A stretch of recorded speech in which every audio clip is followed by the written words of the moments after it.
இனிய காலை வணக்கம். இன்றொரு செய்தி. கணவன் மனைவியாக 60 ஆண்டுகள் வாழ்ந்த தம்பதிகளுக்குள் ஒரு ஒளிவும் மறைவும் இதுவரை கிடையாது. ஆனால் மனைவி கணவனிடம் ஒரே ஒரு கோரிக்கையை முன்வைத்திருந்தாள். அதாவது, அவள் பரன் மீது வைத்திருக்கும் ஒரு அட்டை பெட்டியை அவள் என்ன வைத்திருக்கிறாள் என்பதை கணவன் பார்க்க கூடாது, அதை பற்றி எதுவும் கேட்கவும் கூடாது என்று. கணவனும் அதை மதித்து ஒன்றும் கேட்கவில்லை. மரணப்படுக்கையில் மனைவி கிடக்கும் போது கணவனிடம், நான் உங்களிடம் அனைத்தையும் சொல்லிவிட விரும்புகிறேன்.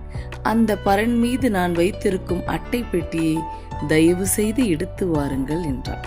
அந்த பெட்டியை திறந்து பார்க்குமாறு கணவனிடம் சொல்கிறார். கணவன் திறந்து பார்க்கிறான். உள்ளே அவள் கைகளால் உள்ள நூல்களால் பின்னிய 2 பொம்மைகளும் 10 லட்சம் ரூபாய் பணமும் இருந்தது. அதன் விவரங்கள் என்னவென்று கணவன் கேட்கிறார். மனைவி விளக்குகிறாள். நான் உங்களை திருமணம் செய்து கொண்டு வரும்போது என்னுடைய பாட்டி எனக்கு ஒரு அறிவுரை சொன்னார். நல்ல மகிழ்வான திருமண வாழ்க்கை வாழ்வதற்கு நான் எதற்காகவும் உங்களிடம் எந்த ஒரு விவாதத்தையும் செய்யாமல் தவிர்க்க வேண்டும் என்றாள்.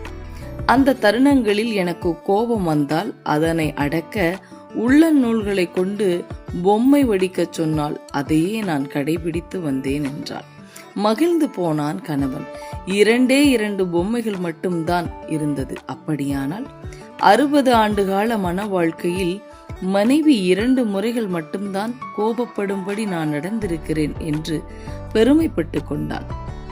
அது சரி, இந்த 10 லட்சம் ரூபாய் பற்றி கொஞ்சம் விளக்கி சொல்வாயா என்று கேட்டான் கணவன். அதற்கு மனைவி சொன்னாள், ஓ அதுவா, அது நான் செய்த மற்ற பொம்மைகள் அனைத்தையும் விற்ற பணம் என்றாள். கணவனுக்கு தூக்கி வாரி போட்டது.